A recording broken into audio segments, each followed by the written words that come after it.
Good evening प्यारे बच्चों, KDS online संस्था में आपका स्वागत।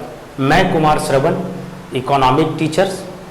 आज मैं इकोनॉमिक के विषय पर आपसे बात करूंगा और इसके इम्पोर्टेंस के बारे में मैं बताना चाहूँगा कि यह प्रत्येक एग्ज़ाम में इसका कितना महत्व रखता है। तो जैसा कि इकोनॉमिक में हम दो सेगमेंट को कवर करते हैं, एक इकोनॉमिक्स और दूसरा इंडियन इकोनॉमी। तो इकोनॉमिक्स जो सेगमेंट है वह ज़्यादातर वहाँ से क्वेश्चन वनडे एग्जाम में आते हैं और पीसीएस लेवल या स्टेट लेवल जितने एग्जाम्स होते हैं वहाँ से ज़्यादातर क्वेश्चंस आने की संभावना बनी रहती है।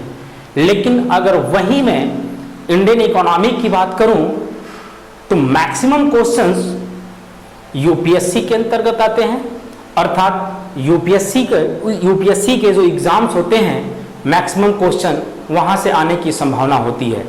इसलिए बहुत ऐसे स्टूडेंट्स होते हैं जो यूपीएससी के साथ साथ पीसीएस के भी एग्जाम देते हैं या जितने भी स्टेट लेवल के एग्जाम होते हैं उस एग्जाम्स को भी अटेम्प्ट करते हैं। तो उनके लिए ये दोनों चीज़ों को पढ़ना बहुत अति आवश्यक होगा। मैं आपको बताना चाहूँगा कि जो बच्चे 2020 अक्टूबर 4 अक्टूबर को यूपीएससी प्रीलिम का एग्जाम दे रहे हैं वो समय तो निकल चुका है क्योंकि ज़्यादा समय हो चुका है। अब आने वाला जो 2021 है जिसमें बच्चे आईएएस के लिए फाउंडेशन कोर्स के लिए अपेयर होंगे उनके लिए यह वीडियो बहुत लाभदायक सिद्ध होगा। वहीं अभी बहुत सारे लॉकडाउन के दौरान एग्जाम्स वनडे के रुके हुए हैं, तो अभी इस बीच 3 या 4 महीने का टाइम है। तब तक अगर बच्चे मेरी वीडियो को कंटिन्यू पढ़ते रहेंगे तो यहाँ से उनको बहुत ज़्यादा लाभ मिलेगा एग्जाम में। तो आइए, मैं आपसे आशा करता हूं कि आप इस वीडियो को देखेंगे और अगर अच्छा लगेगा आपको तो इस वीडियो को ज़्यादा से ज़्यादा शेयर और कमेंट ज़रूर करिएगा। तो आइए आज हम सीखते हैं इकोनॉमिक्स और इकोनॉमी में क्या डिफरेंसेस होते हैं। तो पहले आज हम बात करेंगे इकोनॉमिक्स क्या होता है। तो ज़रा ध्यान से समझिए बेटा, अगर मैं इकोनॉमिक्स लिखता हूँ, इकोनॉमिक्स का शाब्दिक अर्थ जो होता है हिंदी में जिसको कहा जाता है अर्थशास्त्र, अर्थात इसे क्या कहा जाता है, अर्थशास्त्र कहा जाता है। इट मीन्स अगर मैं इसको डिफाइन करूं तो एक लाइन में आप कह सकते हैं इकोनॉमिक्स इज स्टडी ऑफ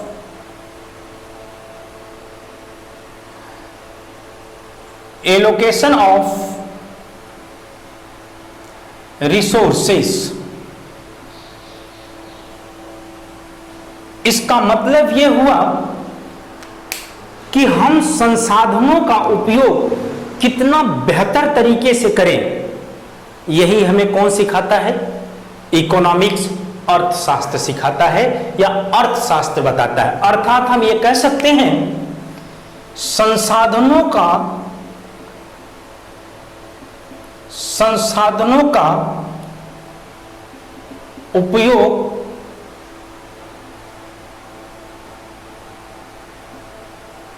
कितने अच्छे प्रकार से करें, यह हमें कौन सिखाता है बेटा, इकोनॉमिक्स सिखाता है या इकोनॉमिक इसे बताता है कि हमारे पास जो संसाधन है उसका प्रयोग कितना बेहतर तरीके से किया जाए, ये कौन बताता है बेटा, इकोनॉमिक्स अर्थात अर्थशास्त्र बताता है। इसी को हम लोग अर्थशास्त्र भी कहते हैं। तो आइए जरा हम लोग समझते हैं, यहां पे एक टर्म आया है संसाधन, अर्थात जब हम रिसोर्स की बात करते हैं या रिसोर्सेस की बात करते हैं, संसाधन, तो संसाधन पहले होता क्या है, इस बात को समझने की कोशिश करेंगे। संसाधन मनुष्य के विकास के लिए आप यह कह सकते हैं, मनुष्य के विकास के लिए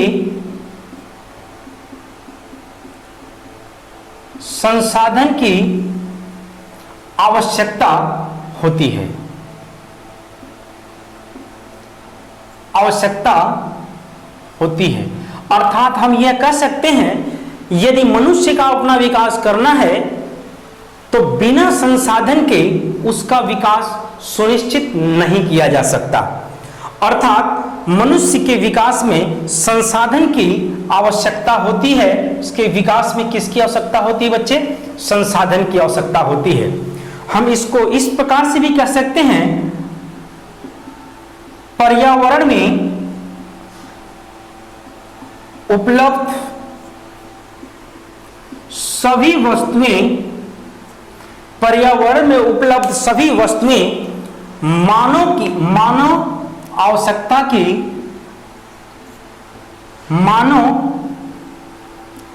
आवश्यकता की पूर्ति करता है। इसे ही हम लोग क्या बोलते हैं बच्चे? इसे हम लोग बोलते हैं संसाधन, अर्थात हम लोग बोलते हैं रिसोर्सेस, संसाधन। अब जैसे अगर हम संसाधन की बात करें तो जैसे वो कौन कौन से संसाधन हैं जो मानव के विकास में काफी आवश्यक होते हैं, जैसे खनिज,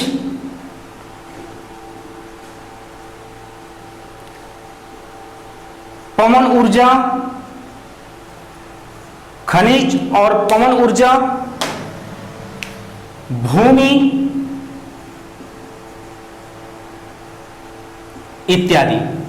ये हमारे बेटा कुछ एग्जाम्पल हैं, जैसे खनिज, पवन ऊर्जा और भूमि, जल भी आप लिख सकते हैं। यह सब हमारे संसाधन माने जाते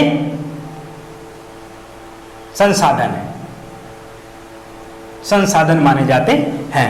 तो आइए जरा दो चीज को समझते हैं। रिसोर्स, संसाधन, जो मनुष्य के विकास के लिए संसाधन की आवश्यकता होती है और पर्यावरण में उपलब्ध सभी वस्तुएं और मानव की आवश्यकता की पूर्ति करता है, उसे हम लोग क्या बोलते हैं? संसाधन बोलते हैं। जैसे खनिज, पवन ऊर्जा, भूमि, जल। खनिज को मिनरल बोलते हैं बेटा इंग्लिश में, पवन ऊर्जा को विंड एनर्जी, भूमि को लैंड और जल को वाटर रिसोर्सेस कहा जाता है।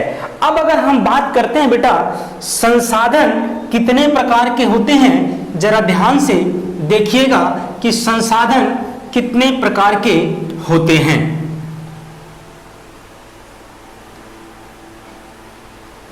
अब अगर हम बात करेंगे संसाधन के प्रकार,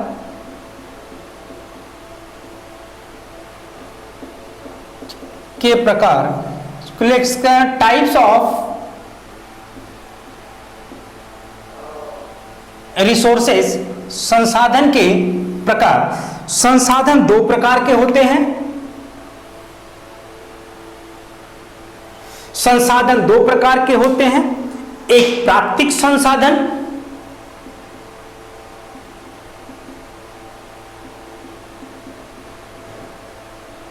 जिसको इंग्लिश में नेचुरल रिसोर्सेज बोलते हैं, और दूसरा मानवीय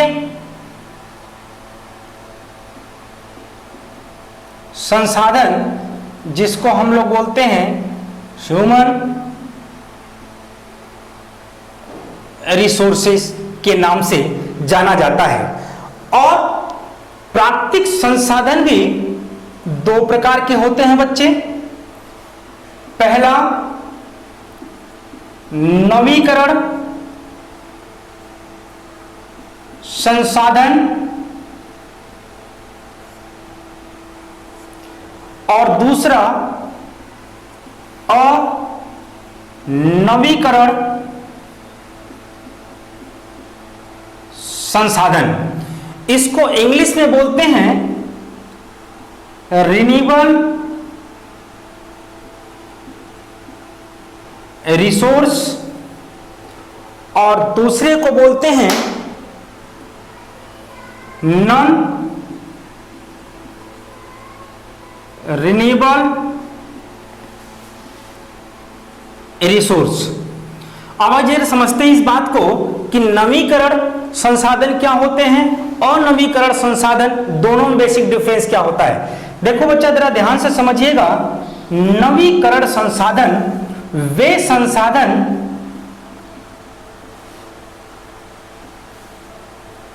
जो समाप्त नहीं होते हैं उसे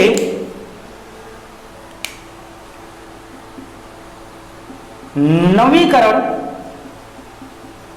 संसाधन कहा जाता है। लेकिन अगर यही बात करूं और नवीकरण संसाधन नॉन रिन्यूएबल रिसोर्सेस वे संसाधन जो कभी ना कभी समाप्त हो जाते हैं उसे अनवीकरण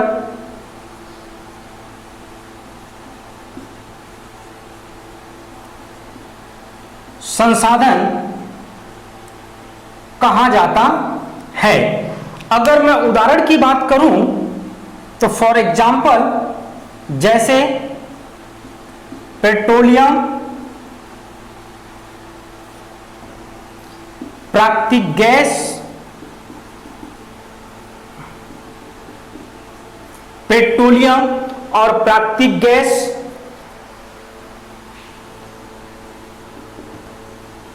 कोयला। लेकिन वहीं वे संसाधन जो समाप्त नहीं होते हैं बल्कि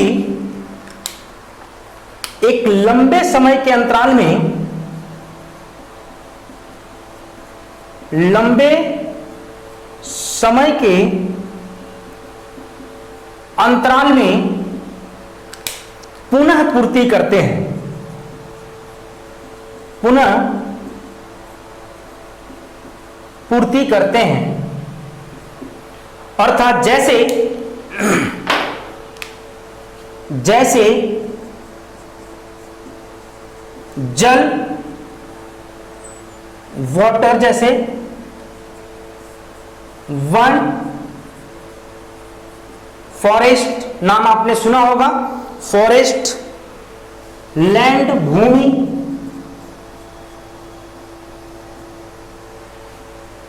ये सारे संसाधन हमारे किसके अंतर्गत आते हैं बेटा? नवीकरण संसाधन के अंतर्गत आते हैं। और अनवीकरण संसाधन के अंतर्गत में क्या आते हैं बेटा? जैसे पेट्रोलियम, प्राकृतिक गैस, कोयला इत्यादि, ये सारे चीजें अनवीकरण संसाधन के अंतर्गत आते हैं। आइए जरा हम बात करते हैं,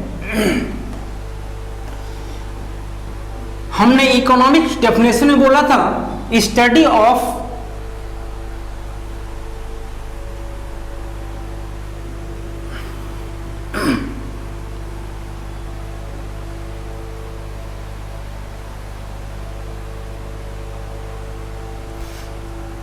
तो हम जरा यहां पे समझने की कोशिश करते हैं।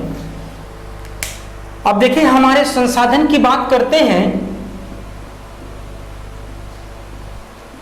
तो जैसे हम मान के चलते हैं अगर पूरे विश्व में भारत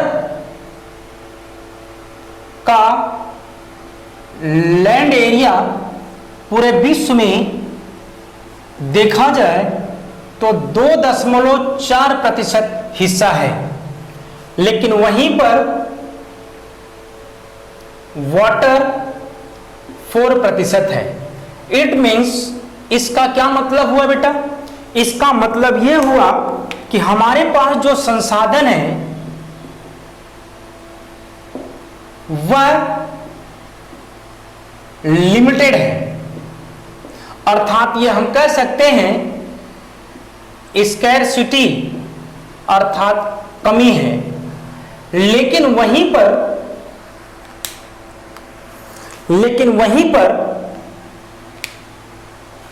लोगों की नीड, जरूरतें अनलिमिटेड है।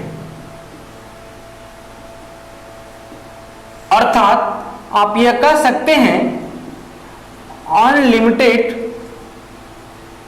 वांट्स। अब यहां पे ध्यान से समझने की कोशिश करें। संसाधन लिमिट और लोगों की जरूरतें अनलिमिटेड है, तो किस प्रकार से इन संसाधनों का उपयोग किया जाए ताकि इनकी जरूरतें भी पूरी हो जाए और यह पूर्ण रूप से संतुष्टि प्राप्त कर ले। और यही चीजें कौन सिखाता है बेटा, या कौन बताता है? तो हम ये कह सकते हैं इकोनॉमिक्स। इसी को हम इकोनॉमिक्स बोल सकते हैं, या यह हमें इकोनॉमिक्स से पता चलता है कि लिमिटेड रिसोर्सेस को अनलिमिटेड लोगों की वांट होने के बावजूद भी इस संसाधनों का किस प्रकार से प्रयोग किया जाए ताकि इनके जरूरतें भी पूरी हो जाए और हमारे पास लिमिटेड संसाधन भी है। आइए जरा हम इसको एक तरीका से और समझते हैं, दो कंसेप्ट पर लागू करते हैं, एक प्रोड्यूसर और दूसरा कंज्यूमर। इसको उपभोक्ता कहते हैं और इसको उत्पादक कहते हैं। अब उत्पादक ध्यान से समझिएगा, यहां पे प्रोड्यूसर जो है वो क्या करता है बेटा? उत्पादन। क्या करेगा बेटा?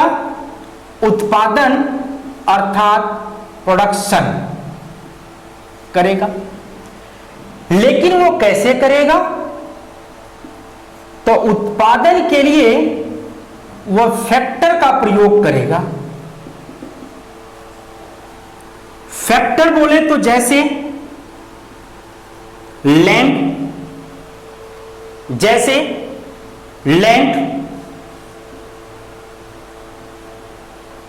कैपिटल, ऑर्गेनाइजेशंस, इन सारे चीज का प्रयोग करेगा। अब यह समझना बहुत जरूरी है, प्रोड्यूसर के लिए यह जो फैक्ट्री इस्तेमाल कर रहा है यह प्रोड्यूसर के लिए क्या है। अर्थात आप यह कह सकते हैं यह प्रोड्यूसर के लिए एक रिसोर्स है। यह क्या है? रिसोर्स है। अर्थात प्रोड्यूसर रिसोर्स का इस्तेमाल करके या प्रयोग करके क्या पाना चाहता है बेटा? Maximum profit. अर्थात प्रोड्यूसर के लिए रिसोर्स क्या होगा बेटा? फैक्टर, लैंड, कैपिटल, ऑर्गेनाइजेशंस, ये सारे इसके लिए एज ए रिसोर्स है। और ये कम रिसोर्सेस का या लिमिटेड रिसोर्सेस का उपयोग करके या प्रयोग करके मैक्सिमम प्रॉफिट वो कैसे प्राप्त कर सकता है, यह भी कौन बताता है? इकोनॉमिक्स। कौन बताता है बेटा? इकोनॉमिक्स। और इसी को हम लोग क्या बोलते हैं? इकोनॉमिक्स बोलते हैं। देखिए, अगर हम यहां पे अनलिमिटेड की बात किए थे कि अनलिमिटेड वांट्स होते हैं, लोगों की नीड्स होती है और हमारे पास संसाधन सीमित होते हैं। जरा एक एग्जांपल के साथ और हम समझते हैं। जैसे सपोज दैट, मानो कि आपके पास लैंड है, जमीन है, और ये लैंड ऐसा तो है नहीं कि दिन पे दिन बढ़ता रहेगा, दिन पे दिन बढ़ता रहेगा। अर्थात इसकी ये लिमिटेड मात्रा में है। अर्थात आप कह सकते हैं यह लिमिटेड रिसोर्स है। अब लिमिटेड रिसोर्स है तो इसका यूज कैसे किया जाएगा? अब इसी लैंड पे हो सकता है बिल्डिंग बना दिया जाए, agriculture, firm, flyover, underground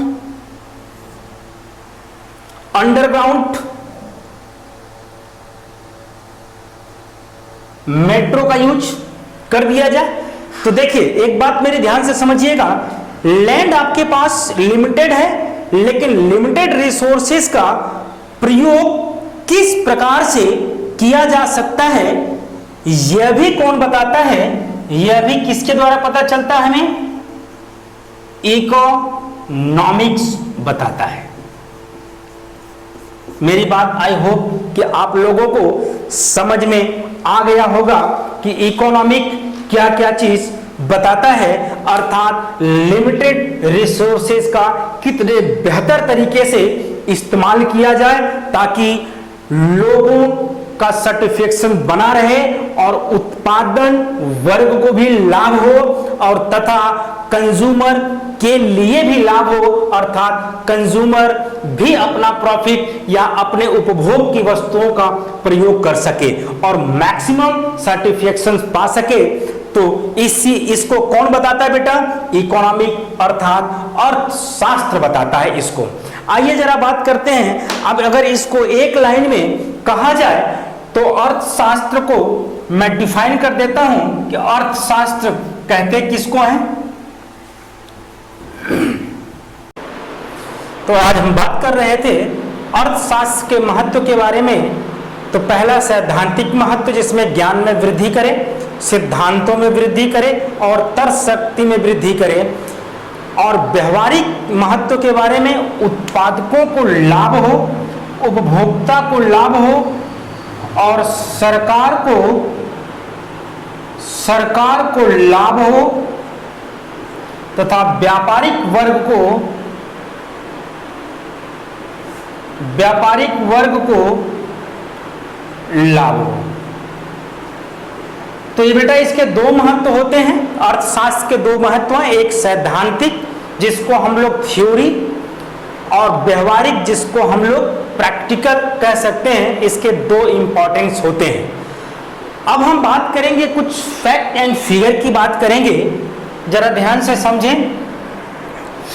fact and figure जो कि एग्जाम्स में पूछे जाते हैं,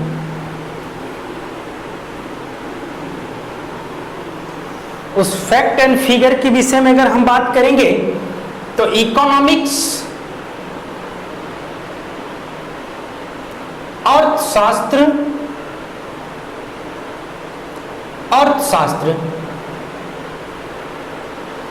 सबसे पहले कौटिल्य को अर्थशास्त्र का पिता कहा जाता है, क्योंकि इन्होंने अर्थशास्त्र बुक लिखी थी। अर्थशास्त्र बुक लिखी थी। दूसरी बात बेटा हम बात करेंगे फादर ऑफ इकोनॉमी,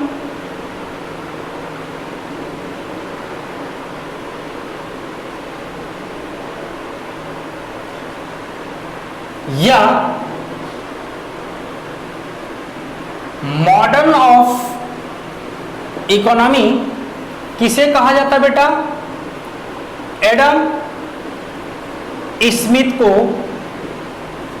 कहा जाता है। अर्थात father of economy, modern of economy Adam Smith को कहा जाता है। और जरा थोड़ा सा बात ध्यान रखें, एडम स्मिथ ने 1759 में एक बुक लिखी थी जिसका नाम था the theory of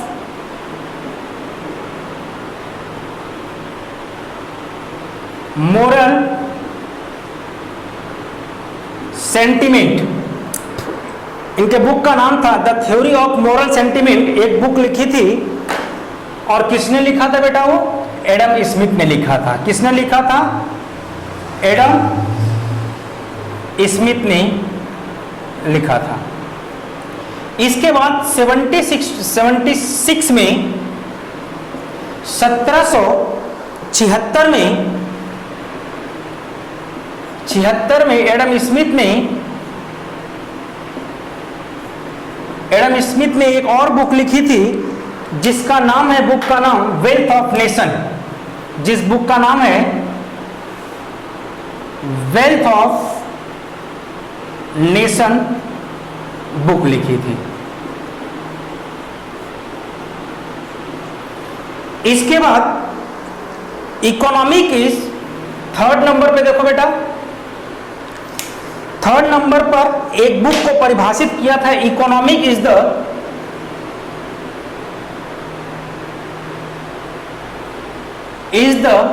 wealth of science,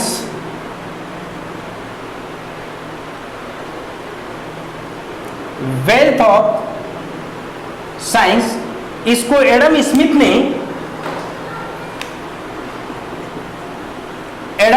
ने परिभाषित किया था।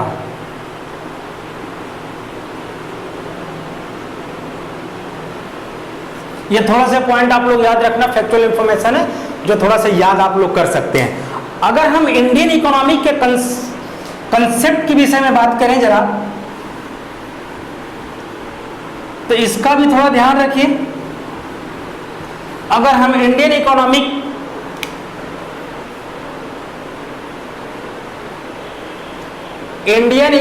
के विषय में अगर हम बात करें तो इसमें भी कुछ फैक्ट एंड फिगर याद रखना। फादर ऑफ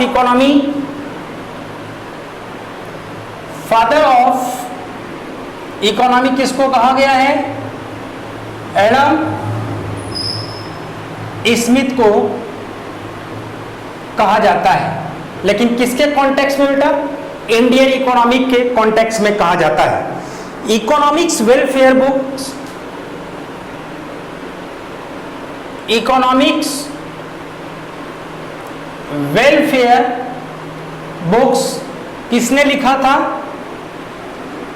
अमर्त्य सेन ने लिखा था। किसने लिखा था बेटा? अमर्त्य सेन ने लिखा था। अमर्त्य सेन को 1998 में अमर्त्य सेन को 1998 में नोबेल पुरस्कार मिला। नोबेल पुरस्कार प्राप्त हुआ और 1999 में अमर्त्य सेन को भारत रत्न मिला।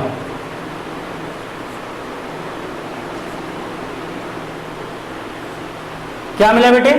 भारत रत्न प्राप्त हुआ। 24 जुलाई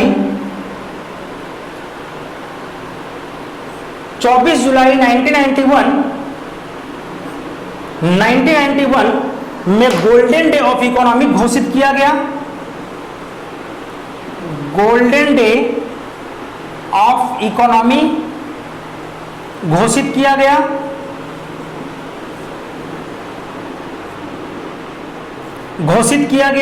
और किसने घोषित किया बेटा? डॉक्टर मनमोहन सिंह द्वारा। और 2014 में जापान से नेशनल अवार्ड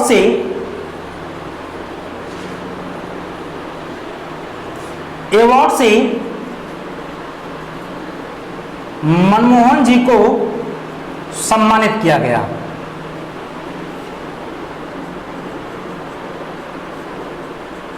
बेटा ये फैक्चुअल इंफॉर्मेशन थोड़ा आप लोगों को रखना पड़ेगा। आज हम लोग इसको पूरा का पूरा इकोनॉमिक्स के पार्ट्स को हम लोग खत्म कर लिए हैं। कल मेरी क्लास होगी टाइप्स ऑफ इकोनॉमिक्स। आपसे फिर मैं कहना चाहूंगा लास्ट में बेटा, अगर आपको क्लास अच्छी लगे तो प्लीज थोड़ा सा आप हमारे चैनल को प्रमोट करें, सब्सक्राइब करें, लाइक करें, लोगों तक पहुंचाएं, जिससे हमारा मनोबल बढ़ता रहे और हर बार एक नए कंसेप्ट को लेकर के आऊंगा, ताकि आप एक बेहतर रूप से इकोनॉमिक्स को समझ सकें, और आशा करता हूं कि आप मेरा साथ देंगे, सहयोग करेंगे, ताकि मैं आपकी कुछ हेल्प कर सकूं, और इस चैनल को ज़्यादा से ज़्यादा तक लोगों तक शेयर करें। Thank you so much. मैं अपने लेक्चर्स को समाप्त करता हूं। धन्यवाद।